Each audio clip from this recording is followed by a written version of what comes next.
Estamos iniciando mais um podcast de Confraria Pastoral. Olá pessoal, eu sou o França E eu sou a Érica. e hoje nós vamos falar sobre o Concílio de Jerusalém. Esse concílio eu tenho pesquisado ele e não tenho encontrado muita coisa sobre ele, por isso a gente resolveu fazer esse vídeo. É um concílio muito importante, foi muito importante, continua sendo, porque foi nesse concílio que muitas das dúvidas foram sanadas e isso serve para nós atualmente como uma jurisprudência. O que foi decidido lá está decidido, a gente aqui só cumpre. E esse concílio ele tem algumas particularidades. A igreja, nessa época, por volta do ano de 49 a 51 depois de Cristo, ela estava crescendo exponencialmente e crescia e se espalhando ali pela Grécia, pela Turquia, Síria. A igreja ia crescendo numa velocidade muito grande. E, consequentemente, com esse crescimento da igreja, o que acontece? Dúvidas começaram a aparecer. Isso é natural. É normal, França? É normal, é natural. Hoje, nos dias de hoje, a gente, num grupo de pessoas pequenas, a gente encontra muitas dúvidas. As pessoas perguntam muito. E também você observa a diversidade de igrejas que tem no Brasil hoje. Só no Brasil, hoje, nós temos aproximadamente 29 mil denominações, segundo dados da Receita Federal. Então, são muitas instituições, uns fecham, outros abrem, outros acabaram. Mas por que se abre tantas denominações? Porque as pessoas ainda não chegaram a um consenso do que eles estão pregando, do que eles querem realmente anunciar. Por isso há essa necessidade desses concílios. Então, o primeiro concílio foi o Concílio de Jerusalém, por volta do ano de 49 a 50, como eu já falei. E ali foram decididos alguns assuntos, como, por exemplo, as oferendas aos ídolos, a carne sufocada, o sangue. Foi discutido também a questão da idolatria. Esses assuntos vieram à pauta. Agora, o curioso é que o principal assunto que gerou toda essa polêmica, que foi a circuncisão, ele iniciou-se na pauta, mas ele não teve um andamento, uma conclusão no Concílio de Jerusalém. A gente sabe hoje que já está resolvido a questão da circuncisão através de outros concílios para frente, através dos comentários de Paulo. Já se resolveu essa questão. Mas o interessante é que no Concílio de Jerusalém ele foi aberto por conta dessa situação. Alguns discípulos de Paulo, de Barnabé, evangelizando a Síria, a Grécia, a Turquia, eles anunciavam o nome do Senhor Jesus. O problema é que lá em Jerusalém ficou uma turma de apóstolos, e esses apóstolos também tinham outros discípulos que eles evangelizavam essas áreas que Paulo também estava evangelizando. E ali começou a haver um conflito, porque os judeus, eles tinham um estilo de vida, eles tinham uma cultura que eles carregavam da lei. Então os discípulos que vieram de Jerusalém, evangelizando também ali aquela área da Turquia, da Grécia, eles traziam consigo toda a tradição da lei judaica ainda. Isso era um problema para o apóstolo Paulo, porque Paulo ele foi eleito ali para ser o apóstolo dos gentios, né? A cultura que a Grécia tinha nada a ver com a cultura de Israel.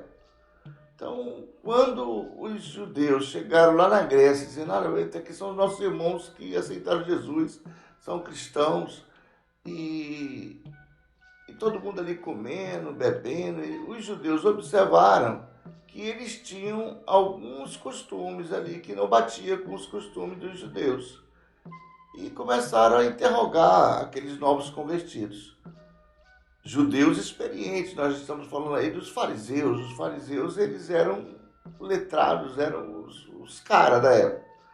Mas, no entanto, eles estavam entendendo o cristianismo como o judaísmo, e isso não poderia acontecer. O que ocorre? Paulo vai tomar providência sobre esse assunto. Paulo disse: eu vou ter que me reunir com os discípulos de Jerusalém para a gente resolver essa questão. Não é admissível que os judeus cristãos, agora cristãos, eles possam entrar aqui na Grécia, na Turquia, na Síria, no Líbano, e eles possam estar querendo que esse povo gentil carregue uma tradição da lei judaica. Isso não é possível, não é permitido, não é aceitável isso aqui. E também por uma outra razão, Jesus Cristo morreu e hoje a nossa justificação, salvação, tudo é pela graça de Deus. Vivemos aqui pela dispensação da graça de Deus e nós vamos ter que resolver essa situação. Então foi formado o concílio foi formado por conta disso. Os judeus olhavam para o grego e diziam: esse cara não é circuncidado, esse cara não é crente, não. A circuncisão, para quem não conhece o procedimento da circuncisão, a circuncisão ela não veio nem de Moisés. A circuncisão veio bem antes de Moisés, quando o Senhor chama Abraão e faz um pacto com Abraão, onde ele diz que todo macho nascido ali teria que passar por um processo de circuncisão até o 8º dia de vida. Ele passaria por esse processo de circuncisão. E o que é o processo de circuncisão? É uma cirurgia, você tira a pele que recobre ali a glândula do pênis do garoto. Então esse processo hoje cirúrgico nós chamamos de postectomia. Existem pessoas que fazem esse processo ainda hoje. É um processo, inclusive, saudável, porque ele evita várias doenças no órgão do homem. Então, queridos, essa foi a questão toda desse concílio de Jerusalém. Os discípulos se reúnem e ali eles vão tratar sobre esses assuntos. Escuta, o povo está se convertendo, a igreja está crescendo exponencialmente. E aí, a gente vai continuar com essa parada de circuncidar o povo, ou a gente para com isso? A gente vai continuar com isso, com esse costume XY? Talvez possa ter entrado outros assuntos que a gente desconhece, mas que era de costume na época. Mas a gente vai tratar desses principais para a gente tentar entender a lógica do concílio. Nesse concílio, é importante salientar que a igreja em si, ela não tinha um templo. Não havia o templo, não havia uma estrutura para a igreja. Não existe isso. Ali se reuniam nas casas. Talvez encontraram uma casa muito boa para fazer, porque foram muitas pessoas que se reuniram naquele concílio. A gente acredita, entre anciãos, presbíteros e os apóstolos, a gente acredita ali em torno de 300 a 400 pessoas. Então, provavelmente uma casa muito boa, talvez a casa da mãe de João Marcos, como muitas literaturas vão falar sobre esse assunto. Mas ninguém sabe onde foi exatamente esse concílio. Sabe-se que foi num lugar muito grande. Lembrando que a igreja já estava muito grande em Jerusalém. Já se passavam ali aproximadamente 15 anos depois que o Senhor subiu aos céus. Então Pedro vai reunir aqueles discípulos ali naquele local, reúne os anciões, os presbíteros. Chega Paulo muito alegre, contando os seus feitos, né? Contando como a igreja está crescendo na Grécia, na Turquia. Paulo com seus planos de caminhar à Europa. Paulo estava cheio de alegria. Como a igreja de Antioquia estava crescendo. Então Paulo vai contar e os irmãos muito alegres ali.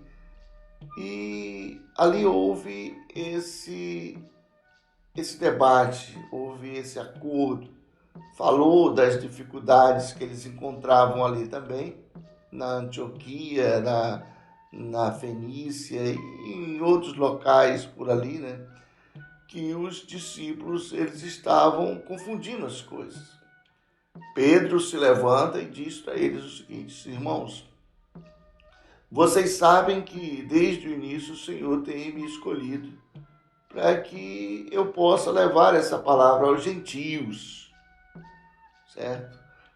Pedro, quando ele fala isso, ele se refere à situação de Cornélio. Ele não fala propriamente de que ele foi escolhido para ser o apóstolo dos gentios, porque a gente sabe que o apóstolo dos gentios foi Paulo. Esse sim, esse arregaçou as mangas ali e evangelizou aquela Ásia. Mas Pedro, ele um dia teve uma visão, a qual o Senhor deu para ele, e ele teve um encontro com um gentio chamado Cornélio, um centurião da guarda romana, e ali eles trocaram ideias, houve choro, houve oração, houve arrependimento. Cornélio ali se derrama na presença do Senhor com os seus discípulos. Então Pedro ele entende que o evangelho não é só para os judeus, o evangelho ele é para todos. E Pedro, dia antes, ele tinha tido uma visão onde ele vê alguns animais que os judeus consideravam imundos, e o Senhor disse para ele: não, Pedro, não chame imundo a esses animais que eu consagrei. Então Pedro entende que ali cessa-se um ciclo. Cessou aquele ciclo, Pedro passa a entender que todo gentio, ele também é digno de receber a palavra do Senhor, e ele não está sujeito à carga da lei. Agora ele vive na dispensação da graça, justificado pela fé e a graça do Senhor. Então, por isso foi feito esse concílio, foi determinado nesse concílio e decidido algumas coisas que servem para nós até os dias de hoje. Então vamos lá. Com relação à questão da circuncisão, no meio do debate esse assunto passou e ninguém discutiu mais o assunto. Até porque a gente sabe que Paulo lá na frente, ele vai falar muito sobre o assunto da circuncisão, que hoje nós vivemos a circuncisão não mais no prepúcio, mas no coração. O circuncidado vai para o coração e não mais apenas no prepúcio. Então o que Paulo disse que tem que ser evitado? Evitar a idolatria. O concílio bateu forte. Não é mais admissível que o gentio da Grécia ele continue adorando os deuses da Grécia. Não. Agora ele entende que só existe um único Deus e ele vai ter que somente a esse Deus prestar culto. Ele tem que abandonar aquelas práticas antigas. Uma outra questão é com relação à carne sufocada. Carne sufocada, ela não é admissível mais, porque a carne sufocada, ela vai trazer sangue. A Bíblia diz que sangue é vida e vida não é admissível. O Senhor não admite que o homem ele coma o sangue. Então o sangue também não é permitido, queridos. Não dá para você dizer: eu sou crente, mas eu como de quando em vez aí uma cabidela, um sarapaté, isso não é admissível. Muito embora Paulo, lá na frente, conversando com alguns gentios e crentes em Cristo, ele diz: olha, comam de tudo que se vende no mercado. Mas se alguém perguntar ou questionar de você a respeito desse assunto, se abstenha para que você não venha trazer um escândalo. Então ficou nesse ponto: se abster das questões da carne sufocada, da idolatria, se abster do sangue e se abster também da promiscuidade, da prostituição, se abster da imoralidade. Não é mais admissível que um crente ainda pratique a imoralidade. Então essas questões ficaram bem definidas no primeiro concílio cristão de Jerusalém. E é muito importante a gente entender isso, porque nos dias de hoje você observa que tem muitas igrejas, tem muitas pessoas que eles ainda vivem sob o jugo da lei. Eles alegam certas coisas porque ele diz, olha, isso está na lei. Quando você abre Atos 15, em algumas versões da Bíblia, você vai ler lá por uma tradução, eu diria-se que uma tradução mal formulada, né? Lá vai dizer que a circuncisão era um costume de Moisés. Mas na verdade não é um costume de Moisés, né? Se você pegar e você tiver acesso a uma boa literatura grega, você vai ver que a, a circuncisão era um rito de Moisés. Tem até algumas Bíblias, Almeida fala isso. A circuncisão é um rito praticado por Moisés, mas ela não vem de Moisés, ela vem de Deus. E vem muito antes de Moisés, vem lá de Abraão. Moisés nem sonhava em vir ao mundo quando já se circuncidava o povo hebreu.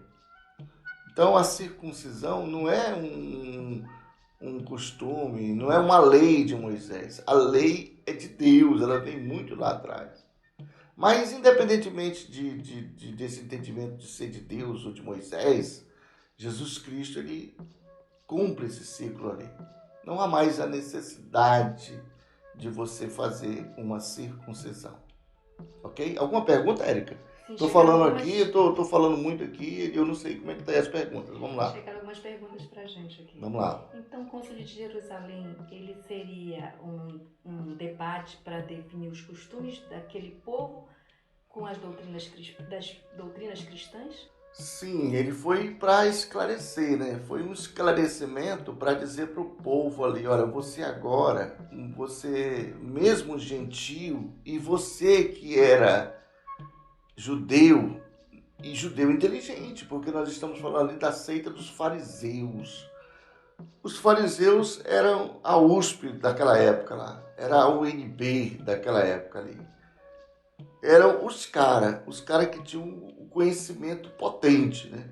Os gregos não ficavam atrás, só que os gregos, o conhecimento do grego era um conhecimento geral, não era um conhecimento da religião judaica. Então ali estamos falando de homens super inteligentes. Então Pedro vai colocar esse esclarecimento. Ele diz, olha, na época funcionava assim, agora não precisa mais. Porque existe todo um tratado dos profetas, toda uma história que muda essa chave, que virou essa chave. Então Pedro vai ali colocar esse ponto final na questão. Outra? Sim. Falou no início que o estopim da criação do Concílio de Jerusalém foi a circuncisão, certo? Então, não foi positiva esse concílio porque no final não foi debatido sobre esse assunto. O concílio, uma das questões, inclusive a principal questão, foi a circuncisão. Muito embora essa circuncisão, esse assunto, ele não tenha se transformado em pauta, o Atos capítulo 15 não vai mais falar sobre a circuncisão. Ele ficou neutro. Mas Paulo define lá na frente. Então significa que a circuncisão ela não é mais para os nossos dias. E o concílio é válido, é normal, ele aconteceu, ele teve inclusive o seu desfecho, tem a carta apostólica, tudo bonitinho aí. A gente vai até tentar postar aqui para vocês a carta apostólica, lá, a decisão desse concílio, a sentença final do concílio. Você também pode estar pensando, mas França, homens podem decidir alguma coisa sobre o que deve ou não fazer segundo a vontade de Deus? Sim. O Senhor Jesus disse para Pedro e para os discípulos ali, olha, tudo que vocês ligarem aqui na terra, eu vou confirmar lá em cima. Que vocês desligarem também, eu vou desligar lá em cima. Se não me entrar em memória, é Mateus 18. Depois você verifica esse ponto aí. Uma outra pergunta, qual foi a importância desse concílio para a época? Muito importante, porque como a igreja estava numa velocidade muito grande, né? É como se você hoje fosse frequentar uma igreja. Hoje O Brasil aqui é um fast food. Você visita a igreja, você frequenta a igreja de tudo quanto é tipo. Olha, essa igreja aqui o dízimo é 5%, aquela é 8%, aquela é 10%, aquela não tem dízimo.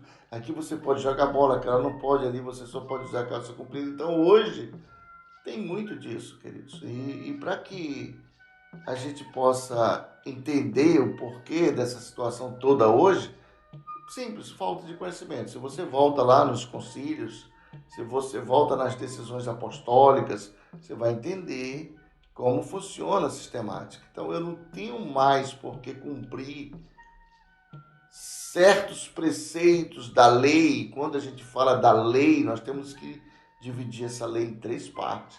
As questões cerimoniais, né? Também temos as questões civis e temos as questões religiosas que precisam ser separadas. Então eu não preciso mais cumprir certos preceitos da lei, seja qual for delas, em razão de que hoje nós vivemos pela graça. E outra, que nós não somos cidadãos do Estado de Israel.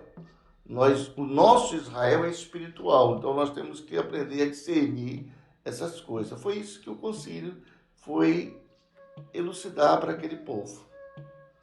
Entendi. E com relação assim, o que hoje, vamos falar de hoje, o que esse concílio ele reflete para nós que somos cristãos? Olha, o concílio hoje, ele, como eu falei, ele reflete essas dúvidas. Você só pratica essas dúvidas, você só pratica esses atos duvidosos se você realmente for uma pessoa que ignora completamente a palavra. Mas se você é uma pessoa dedicada à palavra, uma pessoa que se esforça, se esmera, né, pela leitura, pelo conhecimento, que sem conhecimento você não consegue chegar a lugar nenhum. Primeiro que você tem que ter conhecimento, você tem que se dedicar, ler, orar.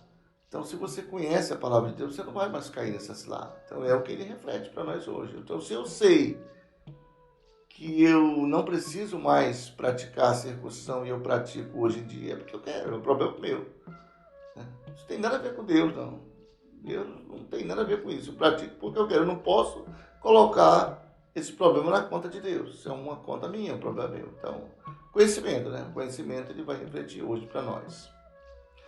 Importante a gente salientar também, independentemente, eu não sei se tem alguma pergunta sobre isso, mas muita gente pergunta, escuta aí, como é que a igreja se organizava? Naquela época, queridos, não tem a figura da igreja institucionalizada, não existe a figura da igreja institucionalizada. A igreja ela só vai ser institucionalizada lá no ano de 380 aproximadamente depois de Cristo. Porque no ano de 312 houve um edito de Milão que ele libera o povo para adorar quem eles quiserem. No ano de 312 vai haver esse edito que vai dizer que qualquer pessoa pode estar livre para adorar aí o Deus que ele quer. Esse edito foi publicado pelo imperador Constantino lá, né? Então ele vai dar essa liberdade. Então entre o ano de 50 a 312 não tinha nenhuma igreja institucionalizada. A igreja passou a se institucionalizar lá pelo ano de 380. Então, observe que do ano de 312 a 380 demorou um pouco. Aí a igreja começa a se institucionalizar, ou seja, ela começa a se estatizar. Criou ali uma associação com o Estado. Mas antes não existia a figura da igreja. Ali o povo era conhecido como os nazarenos, os dos nazarenos, os do caminho. Era assim que eles eram conhecidos. Depois eles passaram a ser conhecidos como os cristãos, mas isso depois de 100 anos desse concílio foi que alguém apelidou, e era dado nomes pejorativos para eles. Olha os cristãos, olha aí os nazarenos, né? No interior.